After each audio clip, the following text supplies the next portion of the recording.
अगर आपको लगता है कि पाकिस्तान का सबसे बड़ा एनिमी भारत है, then you are wrong. Pakistan का असली एनिमी उनके बॉर्डर के अंदर है। ये है बलूचिस्तान, जो आज पाकिस्तान का 44% यानी ऑलमोस्ट आधा हिस्सा कवर करता है, जो आज पाकिस्तान से अलग होना चाहता है। पिछले हफ्ते पाकिस्तान में 1 नहीं, 2 नहीं, 10 नहीं, 57 हमले हुए हैं। आपने सुना ही होगा, कुछ दिनों पहले बलूचिस्तान लिबरेशन आर्मी ने पाकिस्तान के ट्रेन को हाईजैक किया था। If this was not enough, BLA ने नौशकी में एक आर्मर्ड ट्रक पर अटैक किया। इस कांड में 30 पैरामिलिट्री ट्रूपर्स की जानें गई। और पाकिस्तान ने इन अटैक्स का ब्लेम एज यूजुअल भारत पर डाल दिया। तो चलिए, अगर हमें जंग का इनविटेशन मिल ही गया है तो युद्ध के मैदान में उतर ही जाता है। हमारे असली वेपन नॉलेज, हिस्ट्री और इकोनॉमिक्स के साथ। ये है हमारी सीरीज पाकिस्तान एक्सप्लेन, जहां हम हमारे प्यारे नेबर पाकिस्तान को समझने की कोशिश करते हैं। अगर आपको भी हमारी तरह पाकिस्तान के अफेयर समझने में इंटरेस्ट है तो कमेंट्स में पाकी अफेयर स्पैम कर दीजिए। इससे हमें समझेगा कि आपको ऐसे केस स्टडीज में कितना इंटरेस्ट है। Chapter 1, Balochistan before Pakistan. चलो एक शॉकिंग फैक्ट बताता हूँ। बलूचिस्तान पाकिस्तान से पुराना है, well at least by 2 days। I'll explain। British जाने के बाद 1947 में 7 महीनों के काफी छोटे समय के लिए बलूचिस्तान आजाद था। From 12th August 1947 to 27th March 1948। Pakistan तो 14th August 1947 को ही बना। इनफैक्ट पाकिस्तान ये टर्म भी पहली बार 1933 में रहमत अली ने कैम्ब्रिज यूनिवर्सिटी में पाकिस्तान डिक्लेरेशन में यूज की थी। On the other hand Balochi ये शब्द 10th सेंचुरी में अल मकदीसी के राइटिंग्स में भी पाया जाता है। Balochistan had an identity before the father of Pakistan was even conceived. In fact, जिन्ना भी बलूचिस्तान को एक फ्री कंट्री बनाना चाहते थे, at least initially। बलूचिस्तान का एक और नाम था कलाट। ये बलूचिस्तान का लार्जेस्ट स्टेट हुआ करता था। कलाट के खान ने इस सॉवरन बलूच जमीन पर बलूचिस्तान का झंडा भी लहराया था। यानी टेक्निकली बलूचिस्तान पाकिस्तान से भी पुराना है और पहले फॉर्म हुआ है। न्यूयॉर्क टाइम्स ने 1948 में ये सारे डिटेल्स दुनिया के सामने रखे थे in an article titled Kalat the lost land. तो बलूचिस्तान पाकिस्तान का हिस्सा बना कैसे? बलूची लीडर्स को पाकिस्तान का हिस्सा बनने में बिल्कुल दिलचस्पी नहीं थी, लेकिन पाकिस्तानी आर्मी ने फोर्सफुली उन्हें इंस्ट्रूमेंट ऑफ एक्सेशन साइन करने पर मजबूर किया। यही से कॉन्फ्लिक्ट की शुरुआत होती है। पाकिस्तान मानता है कि ये एक लीगल प्रोसेस थी और बलूचिस्तान मानता है ये एनेक्सेशन था। खान के भाई अब्दुल करीम ने पाकिस्तानी गवर्नमेंट को मात देने की ठानी और अपने लॉयल फाइटर्स के साथ एक सेना खड़ी की। 1948 में बलूचिस्तान के पहले आर्म्ड रिवोल्ट की शुरुआत हुई, जो अगले 2 सालों के लिए चला। बलूचिस्तान के रेजिस्टेंस को पाकिस्तान ने क्रश कर दिया। यहाँ ये समझना जरूरी है कि जैसे भारत में स्टेट्स होते हैं, पाकिस्तान में प्रोविंसेस होते हैं। लेकिन 1955 में पाकिस्तान में 1 यूनिट पॉलिसी आ गई, जिससे पूरा का पूरा वेस्ट पाकिस्तान एक सिंगल एडमिनिस्ट्रेशन बन गया और 1970 तक वैसा ही रहा। इसका मतलब क्या? प्रोविंसेस के पास 0 पावर था। पाकिस्तान ने एक और बार बलूचिस्तान को धोखा दिया था। होना क्या था? फिर से रिबेलियन हुआ। नवाब नौरोज खान ने 1958 में एक गुरिल्ला वॉर शुरू की। इस रिबेलियन को भी पाकिस्तान ने रोका और नौरोज खान ने सरेंडर किया। पाकिस्तान ने नौरोज खान को सरेंडर के बदले प्रॉमिस किया था कि उनकी फैमिली सेफ होगी, लेकिन उनके बेटों और भतीजों को फांसी दे दी गई। 1960s में तीसरी बार रिबेलियन हुआ। 1963 से लेकर 69 तक शेर मोहम्मद मरी ने बलोच फाइटर्स के साथ पाकिस्तानी मिलिट्री से जंग की। मुद्दा वही था, पाकिस्तान की 1 यूनिट पॉलिसी। इस बार उनकी डिमांड भागीदारी की थी। बलूचिस्तान में नेचुरल गैस रिजर्व्स हैं, जिनमें एक हिस्सा बलूचिस्तान की डेवलपमेंट में खर्च होना चाहिए, जो नहीं हो रहा था। वो सिर्फ पाकिस्तान की तिजोरी में जा रहा था। ये नाइंसाफी नहीं तो और क्या है। ये रिबेलियन तभी रुका जब याया खान ने 1970 में 1 यूनिट पॉलिसी हटा दी और प्रोविंसेस को थोड़ी बहुत ही सही पावर दे दी। लेकिन ये पीस टेम्पररी था। 1970s में चौथा अपराइजिंग हुआ। पाकिस्तान ने फिर से धोखा दिया था। 1972 में बलूचिस्तान में इलेक्शंस हुए और अताउल्लाह मेंगल बलूचिस्तान के पहले CM बने। उसे सरकार चलाने नहीं दी गई। जुल्फिकार अली भुट्टो ने आर्मी भेजी। बलूचिस्तान में मर्री और मेंगल ट्राइब्स है जिन्होंने अगले 4 सालों के लिए यानी 1973 से 1977 तक पाकिस्तानी आर्मी से जंग लड़ी। ये वॉर इतनी डिफिकल्ट हो चुकी थी कि पाकिस्तान खुद अकेले के दम पर अपने इंटरनल मैटर्स सुलझा नहीं पा रहा था। उसे ईरान के शाह की मदद लगी जिन्होंने हेलीकॉप्टर्स भेजे थे। इस वॉर में 5000 से ज्यादा लोग मारे गए। एक तरह से देखा जाए तो ये वॉर बलूचिस्तान हारा नहीं, इनफैक्ट 1977 में जुल्फिकार अली भुट्टो की सरकार गिर गई। 1947 के बाद 1948 में, 1958 में, 1963 में और 1973 में भी Balochistan and Pakistan were fighting. और इस पूरे सिलसिले में एक पैटर्न साफ दिखता है। बलूचिस्तान को ऑटोनॉमी चाहिए थी, अपने राइट्स चाहिए थे, and Pakistan responded not with dialogue but with force. और आज भी लगता है कि पाकिस्तान अपनी पिछली गलतियों से सीखा नहीं है। इसी वजह से 2004 से कॉन्फ्लिक्ट कंटिन्यूसली चल ही रहा है। आज बलूचिस्तान के लोग मानते हैं कि पाकिस्तान ने बलूचिस्तान को इलीगली ऑक्यूपाई किया हुआ है। पहले डिमांड प्रोविंशियल ऑटोनॉमी की थी और अब वो एक इंडिपेंडेंट बलूचिस्तान में कन्वर्ट हो चुकी है। अब पाकिस्तान को डर है कि कहीं तालिबान की मदद से बलूचिस्तान भी पाकिस्तान को टाटा गुड बाय ना कह दे। चैप्टर 2, बलूचिस्तान क्या चाहता है? लेट्स ट्राई टू अंडरस्टैंड कि बलूचिस्तान आखिर चाहता क्या है। पॉइंट समझते हैं और फिर आप डिसाइड कीजिए कि कौन सही है और कौन गलत। बलूचिस्तान इकोनॉमिक अपार्थाइड से मुक्ति चाहता है। मतलब क्या?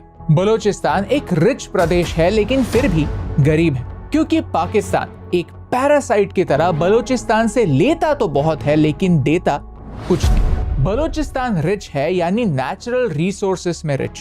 बलूचिस्तान को पाकिस्तान का फ्रूट बास्केट कहते हैं। At the same time Balochistan एक मिनरल रिच प्रोविंस है। बलूचिस्तान में gold, silver, copper, iron, chromite, lithium और नेचुरल गैस, ऑयल, इन सारे चीजों के रिजर्व्स हैं। यहाँ कोल के 500 माइंस, ऑनिक्स और मार्बल के 600 माइंस, आयरन ओर के 91 mines, chromite, fluoride, antimony, granite के 550 माइंस। इनफैक्ट बलूचिस्तान के रेकोडिक और सेंदक के कॉपर और गोल्ड माइंस ने वर्ल्ड वाइड अटेंशन गाना किया है। सेंदक माइन में 412 मिलियन टन कॉपर और गोल्ड के रिजर्व्स पाए गए हैं। रेकोडिक माइन में 5.9 बिलियन टन ऑफ ओर है जो एटलीस्ट 40 वर्षों के लिए माइन किए जा सकते हैं। और तो और बलूचिस्तान ज्यादातर डेजर्ट है, तो यहाँ माइनिंग के लिए कोई फॉरेस्ट वगैरह डिस्ट्रॉय करने की जरूरत नहीं है। इसी वीडियो में हमने मेंशन किया है कि Balochistan makes up 44% of Pakistani territory, लेकिन फिर भी यहाँ के लोग गरीब हैं। यहाँ का पॉपुलेशन पाकिस्तान के 10% भी नहीं है। पाकिस्तान बलूचिस्तान को ग्रीड की नजरों से देखता है। वो वहाँ से सिर्फ चीजें एक्सट्रैक्ट करता है लेकिन बदले में कुछ नहीं देता। ये मैं नहीं, रफीउल्लाह कक्कर कहते हैं जो एक पब्लिक पॉलिसी एक्सपर्ट है। And honestly, Pakistan doesn't deserve to rule over Balochistan if they cannot respect their demands. अगर आपने हमारे पाकिस्तान एक्सप्लेन सीरीज के वीडियोस देखे हैं तो आप ये जानते होंगे कि पाकिस्तानी पॉलिटिक्स एक ही एरिया के आसपास कॉन्सेंट्रेटेड होता है, which is the Punjab province. Majorly सारे डिसीजंस यहीं से लिए जाते हैं, including how money is spent, how much money is allocated and who gets what projects। और यही बलूचिस्तान को भी अप्लाई होता है। या तो पाकिस्तान बलूचिस्तान को एक्सप्लॉइट करके उनका खजाना खुद के लिए चाहता है, या फिर अपने चाइनीज मास्टर्स को खुश रखने के लिए यूज करना चाहता है। एक स्टोरी सुनाती हूँ जिससे आपको सब समझ आएगा, और ये बातें कोई इंडियन कॉन्स्पिरेसी नहीं है। पाकिस्तानी न्यूज़पेपर डॉन ने खुद रिपोर्ट की है। सारे सोर्सेज नीचे डिस्क्रिप्शन में है। बात है सेंदक माइन की। इस माइन में 1960s में ही कॉपर डिपॉजिट्स पाए गए थे, लेकिन उनका एक्सप्लोरेशन फाइनली 1990s में शुरू हुआ। सेंदक मेटल्स लिमिटेड ने CPEC से पहले ही एक चाइनीज कंपनी से डील कर ली थी, लेकिन कॉपर प्राइसेस गिरने के कारण पाकिस्तान ने लॉसेस सफर किए। फिर ये डिसाइड हुआ कि mining Chinese metallurgical group corporation ने करना चाहिए और पाकिस्तानी गवर्नमेंट को सिर्फ प्रॉफिट का हिस्सा मिलना चाहिए। लेकिन प्रॉब्लम ये था कि as per the agreement Pakistani government को 48% शेयर मिलने वाला था और बलूचिस्तान गवर्नमेंट को सिर्फ 2%। 2010 में पाकिस्तान ने अपने कॉन्स्टिट्यूशन को अमेंड किया। It's called the 18th amendment, जहां उन्होंने कहा कि प्रोविंसेस को उनके मिनरल रिसोर्सेज पर ज्यादा कंट्रोल मिलेगा, लेकिन ये प्रैक्टिकली इम्प्लीमेंट नहीं हुआ। चाइना के साथ इस माइन की लीज बार बार एक्सटेंड होती ही रहती है without any changing on ground. वैसे देखा जाए तो इस माइन की लाइफ 19 साल की थी, लेकिन 16 साल में ही चाइना ने उसे एग्जॉस्ट कर दिया। कई लोग मानते हैं कि चाइना ने यहाँ पर ओवर माइनिंग की है। इससे ना ही बलूचिस्तान को पैसे मिले हैं और ना ही पाकिस्तान को। फायदा चाइना का हुआ है। लेकिन पाकिस्तान चुप है क्योंकि वो चाइना को नाराज करना अफोर्ड नहीं कर सकता। अब आप सोचेंगे पैसे नहीं मिले, ठीक, एटलीस्ट बलूचिस्तान में एम्प्लॉयमेंट तो बड़ी होगी। Then my friend, you are wrong. Saindak mining project से सिर्फ 2000 लोगों को एम्प्लॉयमेंट मिली है, दैट्स इट। ये अनएम्प्लॉयमेंट एक रीजन है कि बलूचिस्तान के लोग ईरान और अफगानिस्तान से स्मगलिंग करते हैं और अपना गुजारा करते हैं। फॉर्मल इकोनॉमी न होने के कारण उनके अफगानिस्तान और ईरान से क्लोज टाइज बन रहे हैं। उन्हें पाकिस्तान सरकार से ज्यादा पराये अपने लगने लगे हैं। ये पाकिस्तान के लिए चिंता का विषय। And rather than being concerned whether India is involved, they should be concerned whether Taliban is involved. Chapter 3: Mystery of Missing People. Balochistan liberation army को पिछले कुछ सालों में एक नया टारगेट मिला है, चाइना ने $60 बिलियन सीपेक यानी चाइना पाकिस्तान इकोनॉमिक कॉरिडोर में इन्वेस्ट किए, जिनमें रोड्स, पोर्ट्स और अन्य इंफ्रास्ट्रक्चर प्रोजेक्ट्स बन रहे हैं। इस सीपेक का सबसे बड़ा प्रोजेक्ट है ग्वादर पोर्ट। सीपेक की वजह से बलोची लोगों में एक भावना स्ट्रॉन्ग हो चुकी है। आउटसाइडर्स आते हैं, बलूचिस्तान को लूट लेते हैं और फिर उन्हें और गरीब बनाकर छोड़ देते हैं। इसी वजह से BLA कॉन्स्टेंटली चाइनीज इंजीनियर्स को, वर्कर्स को, सिक्योरिटी कॉन्वॉयज को अपना निशाना बनाता है। अगस्त 2018 में BLA ने एक्सप्लोसिव से भरी एक गाड़ी को एक बस में रैम कर दिया। उसी साल नवंबर में कराची में चाइनीज कॉन्सुलेट में BLA घुस गए और उन्होंने शूटिंग कर दी। BLA ने अनाउंस किया है कि बलूचिस्तान में कोई भी चाइनीज प्रोजेक्ट सेफ नहीं होगा।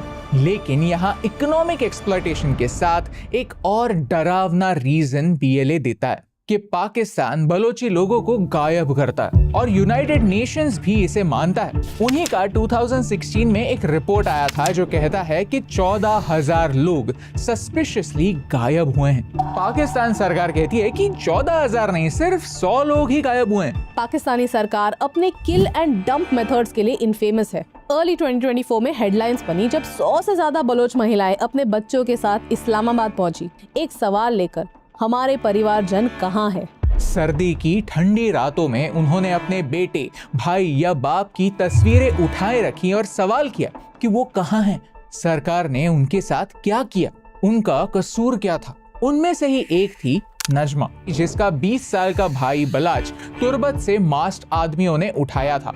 उसे हफ्ते भर के लिए कस्टडी में रखा था और फिर एक स्टेज एनकाउंटर में उसे मार दिया था। उसका सिर्फ एक ही गुनाह था, बलोच राइट्स के लिए आवाज उठाना। ऐसे केसेस बलूचिस्तान में बहुत आम हो चुके हैं। The voice of Baloch missing persons एक लोकल एडवोकेसी ग्रुप है जो गायब किए गए लोगों की एक लंबी लिस्ट रखता है। आज पाकिस्तान नाम के लिए एक डेमोक्रेसी है, लेकिन असल में पाकिस्तानी मिलिट्री ही सारे बड़े डिसीजंस लेती है। कौन PM बनेगा और कौन नहीं, ये भी पाकिस्तानी मिलिट्री ही डिक्टेट करती है। इसीलिए सारी बड़ी कंपनीज में पाकिस्तानी मिलिट्री के सीनियर ऑफिसर्स की भागीदारी होती है, जिसे हमने इस वीडियो में एक्सप्लेन किया है। आई वुड हाईली रेकमेंड कि अगर आप पाकिस्तान को समझना चाहते हैं तो आप ये वीडियो जरूर देखें। एमनेस्टी इंटरनेशनल और ह्यूमन राइट्स वॉच जैसे इंटरनेशनल ह्यूमन राइट्स ग्रुप्स बार बार पाकिस्तान से कह चुके हैं कि बलोची लोगों को गायब करने की इस प्रैक्टिस को जल्द से जल्द रोक देना चाहिए और जो मिलिट्री के लोग इसके लिए जिम्मेदार हैं उन पर एक्शन भी लेनी चाहिए।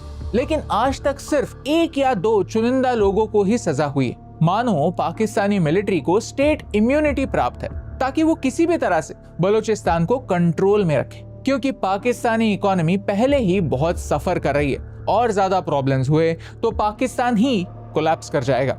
ये बेइंतहा इम्यूनिटी बलूचिस्तान में एक नया गुस्सा पैदा करती है। बहुत सारे बलोच के लिए ये स्टेट टेररिज्म है जो इंसर्जेंट्स की लड़ने की वजह और बढ़ाता है। Now I don't mean to say कि BLA जो कर रही है वो सही है। All of these shooting incidences, हत्याकांड करना, I don't say that this is right. All I want to say is कि जब भी वो बात करने की कोशिश करते हैं उन्हें क्रूअली क्रश किया जाता है, मिलिट्री फोर्स यूज किया जाता है। अगर आप इसके बारे में और जानना चाहते हैं तो आप ये वीडियो देख सकते हैं। Chapter 4 lessons for India. पहला लेसन है लूज लूज सिचुएशन। वीडियो के शुरुआत में मैंने कहा था कि पाकिस्तान का सबसे बड़ा एनिमी भारत नहीं है। क्यों? क्योंकि पाकिस्तान का सबसे बड़ा एनिमी पाकिस्तान के अंदर ही है। The question is not whether what the BLA is doing is right or not. The government should be asking why so many people in Balochistan support the BLA. ये बात फॉर्मर बलोचिस्तानी चीफ मिनिस्टर नवाब अख्तर बुख्ती की है। पाकिस्तान का जितना नुकसान भारत से जंग करके हुआ है, उससे कई ज्यादा नुकसान बांग्लादेश को गंवाने से और बलूचिस्तान के रिबेलियन से हुआ है। ये एक फैक्ट है। लेकिन फिर भी पाकिस्तान हर बार उनके इंटरनल मैटर्स के लिए भारत को ब्लेम करता है। लेकिन सच तो यह है कि प्रॉब्लम यह है कि पाकिस्तान का पूरा फोकस सिर्फ पंजाब रीजन पर ही है। इसी वजह से ईस्ट पाकिस्तान से टूटकर बांग्लादेश बन गया और अब बलूचिस्तान भी उसी राह पर है। ये पाकिस्तान के लिए लूज लूज सिचुएशन क्रिएट करता है। अगर बलूचिस्तान कल जाकर अफगानिस्तान का हिस्सा बन जाता है या फिर इंडिपेंडेंट हो जाता है, फिर पाकिस्तान अपने नेचुरल गैस डिपॉजिट्स, बड़े पोर्ट्स और सीपेक के थ्रू मिलने वाला चाइना का सपोर्ट खो देगा। और अगर बलूचिस्तान पाकिस्तान का हिस्सा बना रहता है, फिर भी इससे पाकिस्तान के अंदर एक्सट्रीमिज्म बढ़ेगा, अटैक्स होते रहेंगे। ऐसे लूज लूज सिचुएशन पाकिस्तान में क्यों हुई? उसी वन यूनिट पॉलिसी की वजह से, जिसने प्रोविंसेस की सारी पावर्स ही छीन ली। भारत को भी ये याद रखने की जरूरत है कि स्टेट और सेंटर में जो डिवीजन ऑफ पावर है वो जरूरी है। स्टेट और सेंटर दोनों को एक दूसरे के अगेंस्ट जाकर नहीं, एक दूसरे से कोऑपरेट करके भारत को डेवलप करने की जरूरत है। ये काम अकेले नहीं किया जा सकता। लेसन 2, साउथ और नॉर्थ का डिवाइड। आज हम भारत में देख सकते हैं कि साउथ इंडिया और नॉर्थ इंडिया में डिवाइड बढ़ता जा रहा है। ये कितना सही है और कितना नहीं, इस पर एंडलेस डिबेट हो सकती है। लेकिन ये एक फैक्ट है कि साउथ के कुछ स्टेट्स नॉर्थ फोकस पॉलिसी से नाराज हैं। इस इशू को इग्नोर करने से क्या होगा? एक कट गैंग्रीन में बदल जाएगा। इस्लामाबाद की यही गलती हुई कि उन्होंने सारा पावर और रेवेन्यू अपने हाथों में कॉन्सेंट्रेटेड रखा, जिससे प्रोविंसेस में गुस्सा बढ़ा। स्टेट इश्यूज के लिए स्टेट्स को कंसल्ट किए बगैर डिसीजंस लेना हमारी बड़ी गलती हो सकती है। हम यूनिटी एंड डाइवर्सिटी में विश्वास रखते हैं। We have to make sure we mean it. नहीं तो भारत में आज नहीं तो कल इंसर्जेंसी बढ़ेगी। भारत में कुछ ऐसे स्टेट्स हैं जो डाइवर्सिटी तो समझते हैं, लेकिन यूनिटी इस एस्पेक्ट को नहीं समझते। भारत में आज प्रॉब्लम ये है कि दो राज्य एक दूसरे से इतने अलग हैं because we have so much diversity कि वो एक दूसरे की प्रॉब्लम्स नहीं समझ पाते। There is actually a need to make people from one state understand about the other state, whether it's the local culture, whether it's the language, all of these things, ताकि unity सही में बढ़े। Third और सबसे important reason है jobs and jobs. You see, Balochistan के लोगों को सीपेक से प्रॉब्लम क्यों है? क्योंकि उन्हें लगता है कि ग्वादर पोर्ट बनने के बाद भी फायदा लोकल्स को कहां हो रहा है। चाइनीज लोग ओवर माइनिंग कर रहे हैं, लेकिन उन पर कोई एक्शन नहीं ली जा रही। इतनी कंस्ट्रक्शन होने के बाद भी लोकल्स को सिर्फ 2000 जॉब्स ही क्यों मिल रहे हैं? इसका मतलब ये है कि इस्लामाबाद को लोगों से ज्यादा रिसोर्सेज की परवाह है। अगर डेवलपमेंट होती है तो वो इंक्लूसिव डेवलपमेंट होनी चाहिए, जिससे सबका भला हो। ये डिमांड एक काफी फेयर डिमांड है। जितनी ताकत पाकिस्तान बलूचिस्तान में इंसर्जेंसी को रोकने के लिए करता है, उसकी 1% भी अगर उन्होंने जॉब जनरेट करने में लगाई तो शायद बलूचिस्तान का प्रॉब्लम उतना बड़ा प्रॉब्लम नहीं होगा। लोग शांत रहेंगे और कोऑपरेट भी करेंगे। Economic issues become political issues. ये लेसन भारत को याद रखने की जरूरत है, ताकि कल जाकर जो प्रॉब्लम्स आज पाकिस्तान में हैं वो हमारे प्रॉब्लम्स भी न बन जाएं। क्योंकि एक देश का सबसे बड़ा एनिमी कोई दूसरा देश नहीं, उसके अंदर ही छुपा हुआ होता है। फिर वो करप्शन हो या किसी कम्युनिटी के लिए हेट या फिर अनएम्प्लॉयमेंट। सोचने जैसी बात है। अगर हम पाकिस्तान की तरह अपने अंदर के प्रॉब्लम्स को इग्नोर करते रहें तो शायद हम भी पाकिस्तान के रास्ते पर उतर आएंगे। हमें पाकिस्तान की गलतियों से सीखने की सख्त जरूरत है, क्योंकि only a fool learns from his own mistakes, a wise man learns from the mistakes of others। और यही इंपॉर्टेंट बात आप तक पहुंचाने से मुझे फर्क पड़ता है।